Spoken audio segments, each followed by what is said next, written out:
Les tops, les flops et les indiscrets de la tech cette semaine, c'est avec vous, Julien. On commence avec cet appel signé par plus de 700 personnalités qui demandent de stopper le développement d'une super intelligence artificielle. Effectivement, Aude, cette super intelligence artificielle dont tout le monde est en train de parler aujourd'hui, c'est cette intelligence qui serait supérieure à l'être humain. C'est devenu le Graal à atteindre pour tous les patrons américains de la Silicon Valley. Sam Altman, par exemple, le père de ChatGPT, dit qu'on pourrait s'approcher de cette super intelligence d'ici 5 ans. Mark Zuckerberg, le patron de Meta, a même lui lancé son propre Meta Super Intelligence Lab. Donc vous l'avez dit, dans une pétition, des scientifiques, des politiques, des entrepreneurs et même des célébrités demandent à ce qu'on arrête les travaux visant à développer cette super intelligence artificielle. Alors parmi les signataires, on peut citer le prix Nobel de physique, Geoffrey Hinton, Richard Branson, le fameux patron de Virgin, Steve Wozniak, cofondateur d'Apple, le chanteur même will.i.am, le prince Harry ou encore sa femme Meghan Markle. Et alors, qu'est-ce qu'il lui reproche à cette super intelligence? Eh bien, il lui reproche sa super dangerosité, si je puis dire. Pour eux, il y aurait des risques sur notre liberté, sur notre dignité. Elle pourrait même mener à l'extinction de l'humanité, affirme-t-il. Il demande donc deux choses.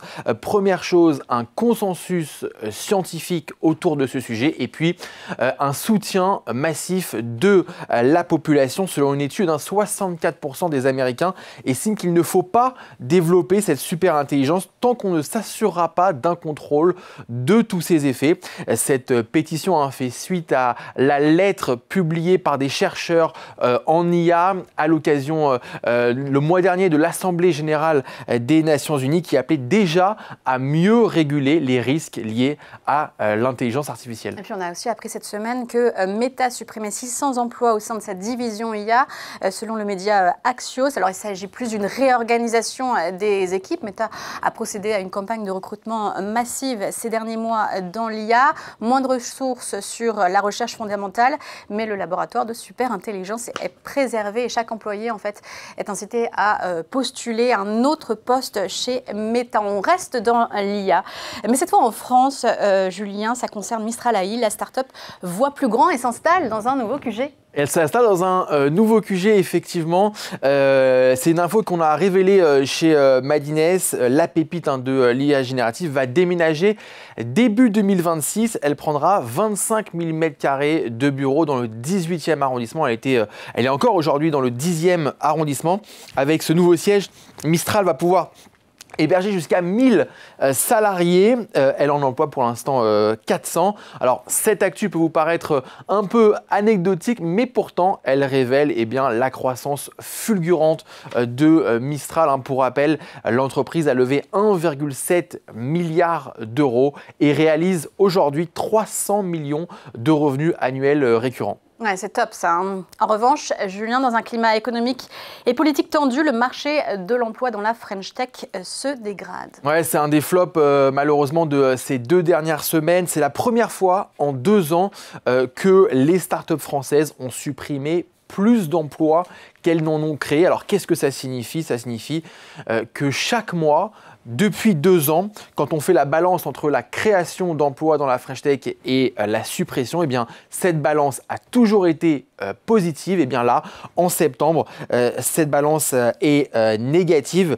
On peut l'expliquer par 2 choses. D'abord, premièrement, évidemment, l'instabilité politique chronique avec notamment la dissolution qui freine et qui a freiné les projets d'investissement.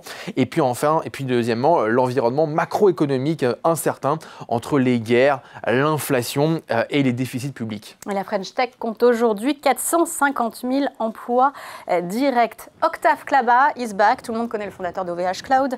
Il reprend les rênes opérationnelles du groupe. Oui, Octave Klaba avait pris du recul par rapport à la direction opérationnelle de son entreprise qu'il a fondée OVH Cloud.